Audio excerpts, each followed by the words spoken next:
we do not have still injection sites in Portugal, because the problem we had back in the 90s was injected heroin usage, but we made a huge effort for people to shift from injecting to smoking heroin, and it worked fairly well because we had a huge infection rate, infection of HIV amongst users. So themselves were fairly open to change their habits from injecting to smoking. The number of people using heroin is not growing. The number of people using heroin injectedly is growing slightly.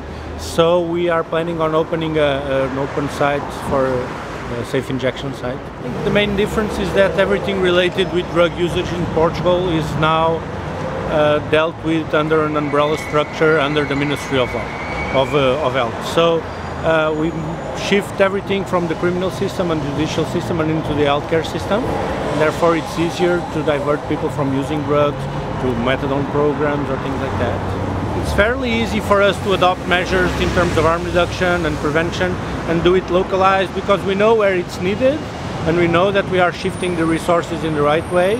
So yes, we did an increase in harm reduction programs, but we also did an increase in beds for recovery and for treatment. We increased the methadone programs, but we also increased the funding for people that desire a full abstinence mode.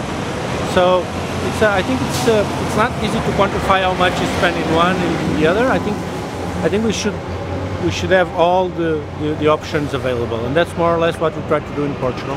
What I saw here today was what we had in the 80s and 90s in Portugal. Exactly the same thing, with Canadian people instead of Portuguese people, but not compared in the size of what I saw here today.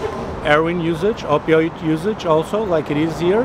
Now we still have a little bit of this, but not as much and not as concentrated as I saw it here. Deal with it as an healthcare issue. Don't try to prevent people from using drugs under the assumption that it's a bad thing. We don't do that with all the other health issues. We shouldn't do that with illicit drug usage also.